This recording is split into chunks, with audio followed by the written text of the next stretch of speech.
We're going to show you a feature that if you watched Michigan Outdoors last August during the heat of the summer, you learned about beavers in some of our Michigan beaver ponds. Damian Lunning from Mayo acquainted us with the life and times of the beaver up there. A very interesting story. More, so stay tuned. I'm Fred Trost. It's Thursday night, time for Michigan Outdoors.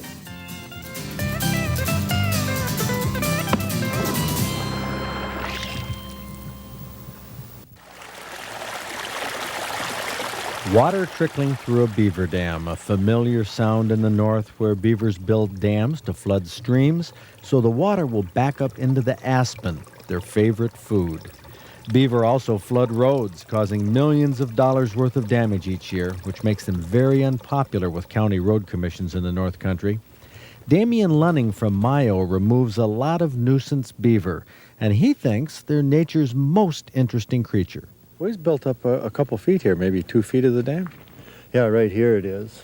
Down further, I would say it's about 4 foot. Now, what's our strategy? Where are we going to be up? You can see the house right there. That's where he and his wife lives. Is that the... That's where they're sleeping right now, I guess. Well, what we're going to do is just go up by it, and what we need is a wind in our favor to blow the lure across the pond, so once he comes out, he gets a whiff of it, and then he'll come over to us. So our beaver that we want to film yet in daylight is sleeping. I would say he's in there sleeping, yes. Does he hear us, you suppose? We've made quite a bit of noise, so I'm sure he knows something's out here, but... And you say you can pull his chain here to get him... Yeah, hopefully... Ring his doorbell? Hopefully I can get him to come out. I got a pretty good-sized rock in my pocket here, and I picture out in a pond that sounds like another beaver slapping its tail. Oh. And usually that rousts them out fairly fast. Get the scent out here, Damian. This is from the castor gland, you say, of a beaver. Right. The bigger chunks is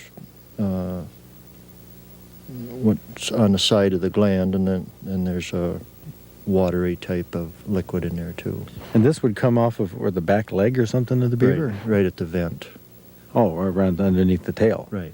And then how does the beaver normally, if he was going to mark his territory, how would he deposit that? Okay, what they do is they'll grab some mud, bring it up on the bank, turn around and just squirt some of this castor out on the mud. So they don't just leave it as they go, they squirted it, at will. So we're going to put this in the air, and after the slap on the water and the scent in the air. Right. As soon as the beaver comes out, we dab that stick in there, and, he should be lying over here. Well, this will be interesting.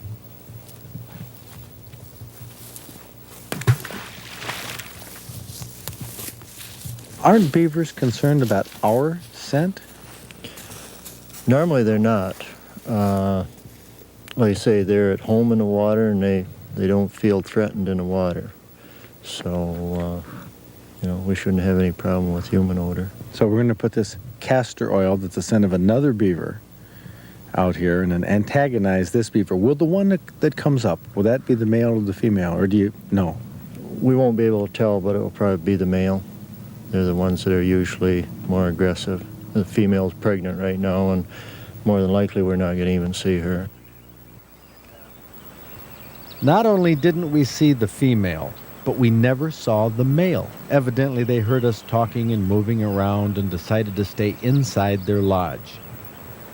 Another night, on another pond, we set up again more quietly and soon saw the bubbles of a beaver family coming out to investigate.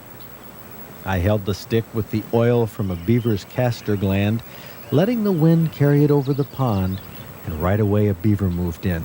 You can see it in the water in the upper left of the frame. It decides not to come any closer. It doesn't see another beaver, but the castorium, as it's called, definitely has its interest. So he'll come up. How close will he get to us? Well, we've had him within 6 inches of his hand. 6 inches? Yeah. And does it want to fight or what? Not really. It knows that we're not another beaver, and it just looks at you and blows air out through its nose, and then it'll slap its tail and swim out in the pond and do that a couple times. Put on a little performance. Really. I think more or less trying to get us out of here. There were 3 beaver from this family cruising in front of me, taking turns coming in close to check out that strange castoreum. It's a scent that not only attracts beavers, but it attracts all kinds of animals. It's still used as a base for expensive perfumes because it holds the fragrances of substances it's exposed to, slowly releases these fragrances when warmed by human body heat. Now, this beaver glides quietly through the many tunnels and gullies they create all over the pond, most useful to them in the winter when the surface water is frozen.